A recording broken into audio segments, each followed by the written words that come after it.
नमस्कार, DPK news में आपका स्वागत है। मैं आपके साथ हर्ष चौधरी। बुलेटिन की शुरुआत करने से पहले एक नजर बुलेटिन की अहम सुर्खियों पर। 20 सितंबर को राजस्थान विधानसभा घेरेगी बीजेपी, सदन में गूंजेंगे लंबे किसान मुद्दे और कटारिया बोले कि गहलोत सरकार को छोड़ेंगे नहीं। जायल में राजस्थान अधीनस्थ कंप्यूटर कर्मचारी संघ का आंदोलन, काली पट्टी बांधकर जताया विरोध।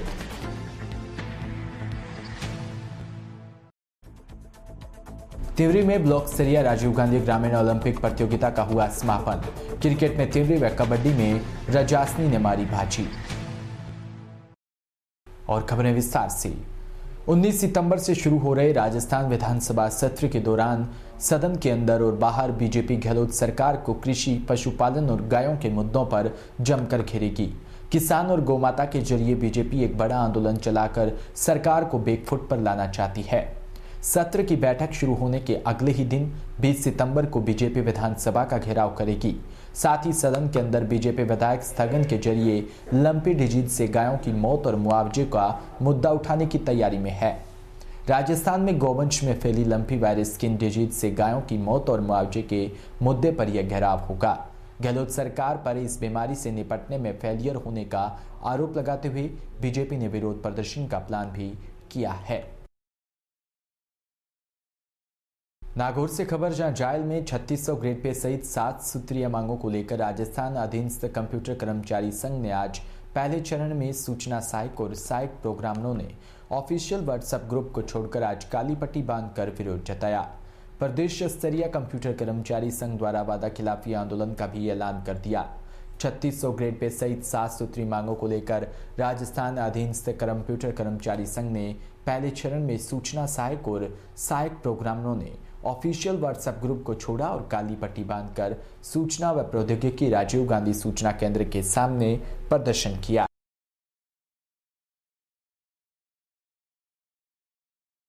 एवं आईटी यूनियन के पदाधिकारियों के मध्य एक लिखित समझौता हुआ था।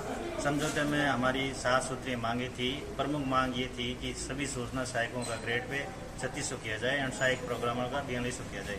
सरकार ने हमारे साथ किए गए वादे से खिलाफी की, इसलिए हम वादा खिलाफी आंदोलन कर रहे हैं और इन फ्यूचर हम जयपुर में भी महापड़ाव करेंगे। हमारा यही डिसीजन है। आपकी मुख्य मांग क्या है? मुख्य मांग समस्त सूचना सहायकों ग्रेड पे 3600 करना है। ठीक।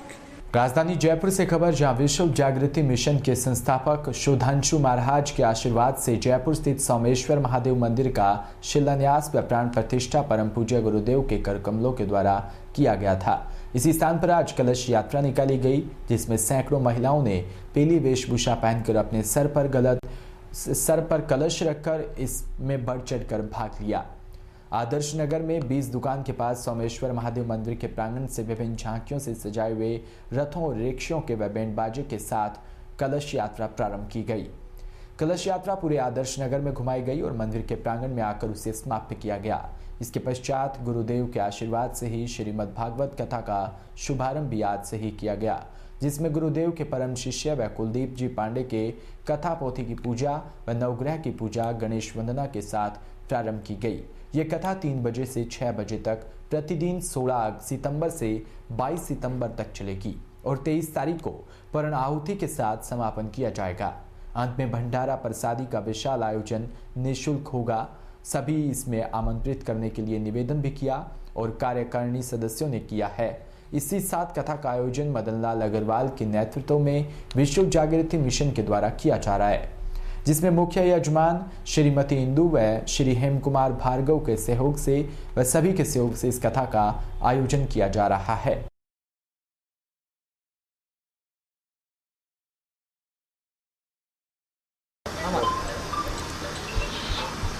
कहा गया है कि जहाँ संत तहाँ धर्म है, जहाँ धर्म तहाँ ज्ञान, जहाँ ज्ञान तहाँ भक्ति है और जहाँ भक्ति भगवान।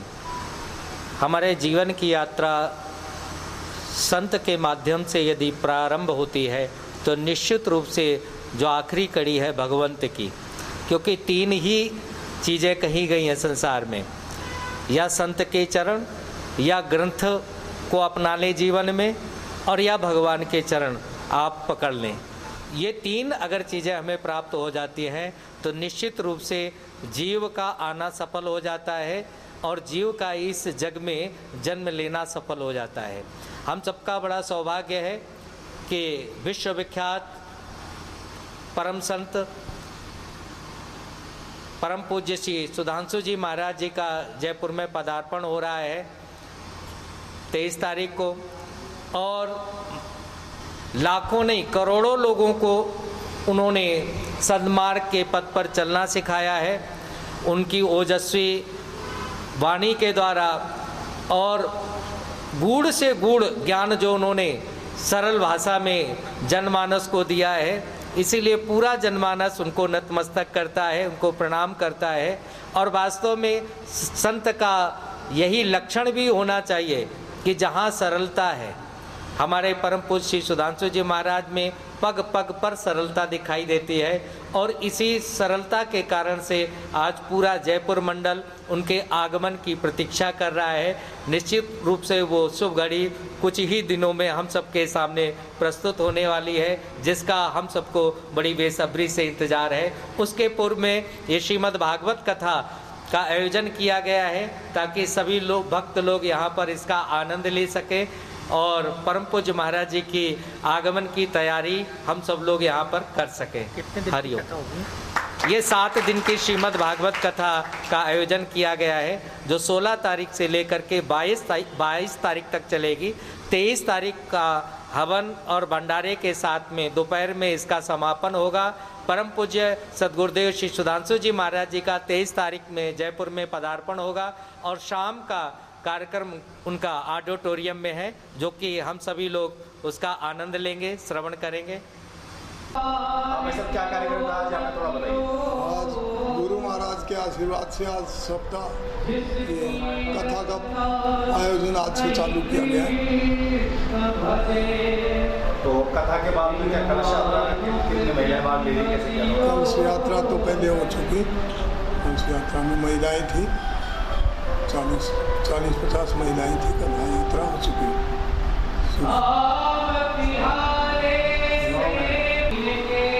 बोले श्री सुधांशु जी महाराज की जय। आज का जो कार्यक्रम है, यहाँ से 2 बजे कलश यात्रा निकाली गई और उसमें सैकड़ों महिलाओं ने उसमें भाग लिया। कलश लेकर के उनकी पूजा करी और शंकर भगवान के मंदिर में जाकर कलश से उनका जलाभिषेक करने के पश्चात पूरे इधर कृष्ण मंदिर होते हुए पूरे आदर्श नगर में कलश यात्रा घुमाई गई और वापस यहाँ आकर उसको समाप्त किया गया। उसके पश्चात 3 बजे कार्यक्रम कथा भागवत कथा का आयोजन किया गया है, जिसमें श्री कुलदीप जी पांडे गुरुदेव के परम शिष्य हैं, उनके मुखारविंद से ये कार्यक्रम हो रहा है और चलाया जा रहा है। ये कथा 7 दिन तक चलेगी, 22 तारीख से 27 तारीख तक 3 बजे से 6 बजे तक ये कार्यक्रम प्रतिदिन चलेगा। अलग अलग दिन अलग अलग कथाएं की जाएगी। उसमें सुदामा मिलन, कृष्ण रुक्मणी विवाह आदि सारे कार्यक्रम 3 बजे से 6 बजे तक प्रतिदिन होंगे। ये कार्यक्रम हमारे इसके पश्चात 23 तारीख को परम पूज्य गुरुदेव श्री सुधांशु जी महाराज का जयपुर में आगमन हो रहा है। 1 दिवसीय भक्ति सत्संग का कार्यक्रम तक्षशिला ऑडिटोरियम सेक्टर 4 बस जवाहर में होने जा रहा है, जिसमें सभी सम्राट नागरिक, समाज सेवी और सभी कार्यकर्ता उसमें भाग लेंगे। यह निःशुल्क रखा गया है ऑडिटोरियम में और इसमें प्रवेश शुल्क नहीं लिया जाएगा। जो पहले आएगा, प्रथम जो आएगा वो प्रथम स्थान अपना ग्रहण करेगा। उसके पश्चात कार्यक्रम की समाप्ति के पश्चात गुरुदेव कल किशनगढ़ जाएंगे। उस 24 तारीख को 24 और 25 को किशनगढ़ में कार्यक्रम 2 दिन का वहाँ पर रखा गया है। नाम बता दीजिए। मैं रमेश चंद्र सेन, महामंत्री विश्व जागृति मिशन जयपुर मंडल। जो भी सेवा मुझे दी जाती है, मैं सेवा कार्य पिछले 20 सालों से करता आ रहा हूँ। इस मंडल को प्रगति की ओर, यहाँ सेवा कार्य भी काफ़ी चले जा रहे हैं, उसके बारे में मैं आपको डिटेल में सबको बाद में बताऊंगा। धन्यवाद। झालावाड़ जिले के चौमेला कस्बे में देश भर में फैल रही लंपी स्किन बीमारी के बचाव के लिए चौमेला समाज सेवी अशोक कुमार गायरी द्वारा सभी गौ माताओं को आयुर्वेदिक काढ़ा पिलाया गया। समाज सेवी अशोक कुमार गायरी ने जानकारी देते हुए बताया कि चौमेला क्षेत्र में गौवंश में लंपी स्किन के लक्षण दिखाई देते हुए नजर आ रहे हैं, जिसके चलते सभी गौभक्तों ने मिलकर आयुर्वेदिक काढ़ा तैयार किया है, जिसको समाज सेवक अशोक कुमार गायरी व उनकी टीम द्वारा चौमेला कस्बे में जगह जगह गौ माताओं को तैयार किया गया आयुर्वेदिक काढ़ा पिलाया गया।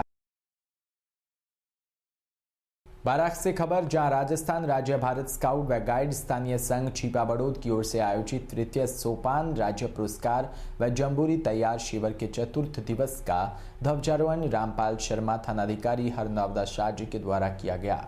इस अवसर पर मुख्य अतिथि ने ब्लॉक बालिकाओं को कानून के बारे में जानकारी प्रदान की।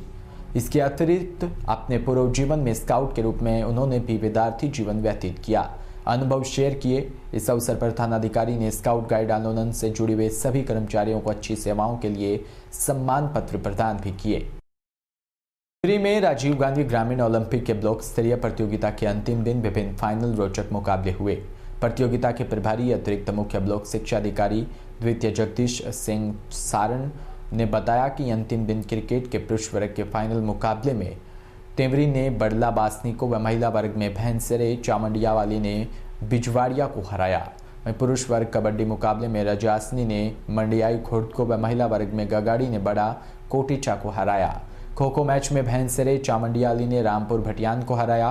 प्रतियोगिता के समापन समारोह के दौरान टिमरी प्रधान नीलम भाटिया और प्रधान खेमाराम बाना, तहसीलदार भंवरलाल मीना सहित अनेक अधिकारी व कर्मचारी सदस्य उपस्थित रहे।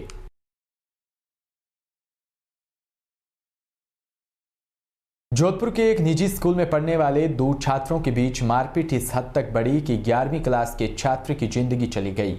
कुड़ी भक्तासनी क्षेत्र के रहने वाले मगाराम ने रिपोर्ट दी कि उसके पुत्र मुकेश का कुछ दिन पहले सहपाठी से झगड़ा हुआ, उनकी पिटाई की गई। उसके बाद निजी स्कूल के प्रधानाचार्य ने भी पिटाई की। 2 दिन बाद जब वो फिर से स्कूल गया तो वहां से उसे निकाल दिया और घर आकर फिर से निकल गया। उसको सहपाठी छात्र ने जान से मारने की धमकी दी। परिजन उसको ढूंढने निकले तो सांगरिया फाटा के पास रेलवे ट्रैक के समीप छात्र का शव मिला। परिजनों ने इस मामले में शव नहीं उठाया और मोर्चरी के बाहर धरने पर बैठ गए हैं।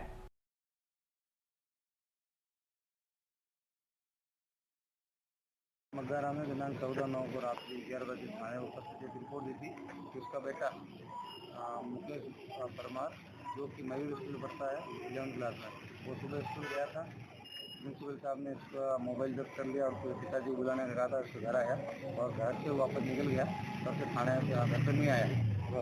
थाने को उपस्थित होने में रिपोर्ट दी, जिससे मुकदमा दर्ज किया गया। उसके बाद कल अनुसंधान के दौरान ज्ञात हुआ कि तनावड़ा रेलवे फाटक पे कोई अज्ञात बॉडी मिली थी, इसको बिना विवेक भी और थाने वाले एमडी हॉस्पिटल में पहुँच आए हैं, जिससे उनके परिजनों को दिखाया कि उन्होंने अपने बेटे की डेड बॉडी होना पहचान किया गया। इसके पश्चात इन प्रार्थी मगाराम ने बताया कि स्कूल के प्रिंसिपल राजेंद्र सिंह एवं उसके साथ पढ़ने वाले लड़कों ने उसके साथ परेशान किया था, इसकी वजह से उसने ये कदम उठाया है।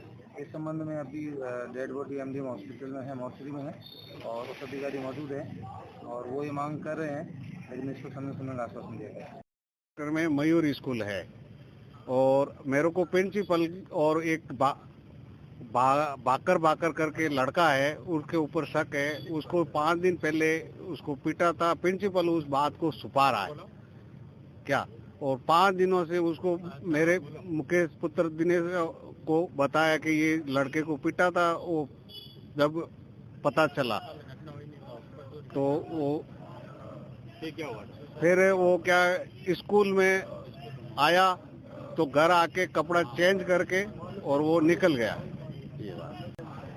हाँ, उसके पास फोन था कि बकाया काम था, उसकी फोटो करने के लिए वो फोन ले गया था।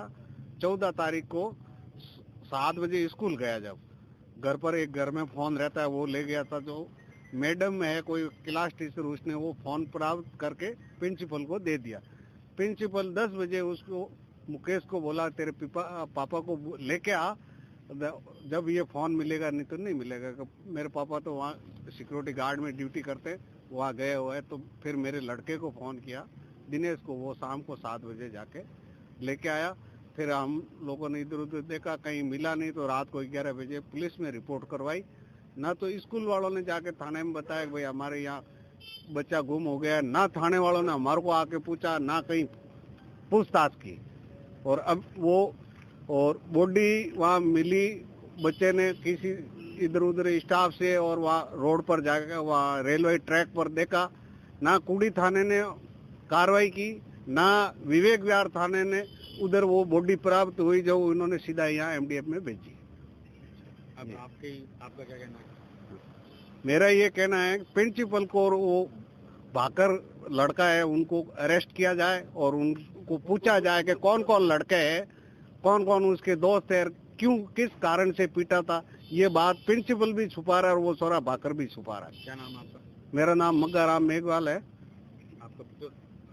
जालोर के आहोर में चल रही राजीव गांधी ग्रामीण ओलंपिक खेलकूद प्रतियोगिता के 5वें दिन राजकीय उच्च माध्यमिक विद्यालय आहोर के खेल मैदान में तहसीलदार हितेश त्रिवेदी, विकास अधिकारी मनसाराम, सरपंच सुजाराम प्रजापति ने खो-खो, शूटिंग, क्रिकेट खेलों का जायजा लिया। उन्होंने बताया कि स्वास्थ्य, धन और राष्ट्र के निर्माण में खेल की भूमिका महत्वपूर्ण है। राजीव ग्रामीण ओलंपिक खेलों के आयोजन से प्रतिभाओं को आगे आने का अवसर मिलेगा।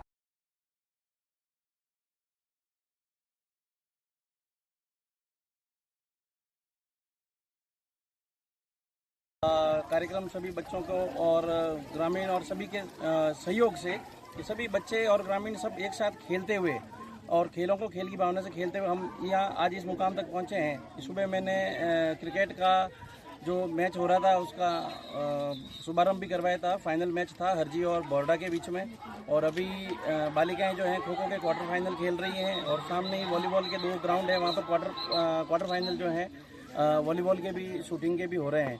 तो चारों तरफ खेल का अच्छा माहौल है और गांव में जिस प्रकार से इस खेलों का माहौल डेवलप होगा उससे आने वाले समय में हमारे यहाँ से युवा प्रतिभाएं निकल कर आएगी और खेलों में न केवल गांव का और राज्य का नाम रोशन करेगी वरन देश का नाम भी रोशन करेगी। जिस प्रकार से हम ओलंपिक खेल में मेडल लाने में दिनों दिन भारत के जो युवा लड़के और स्टार आगे बढ़ते जा रहे हैं, उम्मीद करते हैं आने वाले समय में ऐसा ही माहौल बनेगा और उस माहौल से पूरे भारत के अंदर जो ये आने वाली जो भावी पीढ़ी है, ये भावी पीढ़ी ओलंपिक में इंटरनेशनल गेम्स में पदक और मेडल्स जीत करके भारत का नाम रोशन करेगी।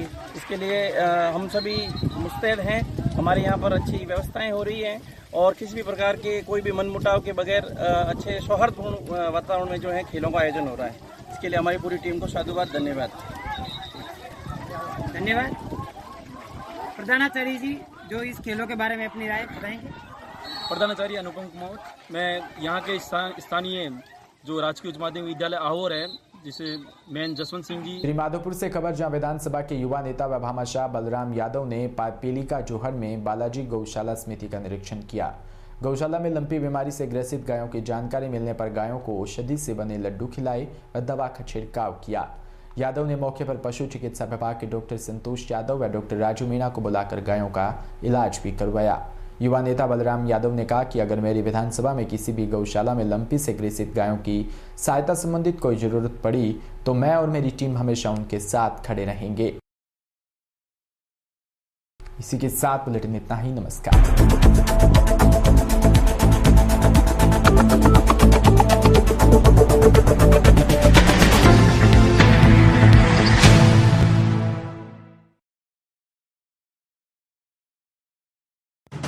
राजस्थान समृद्ध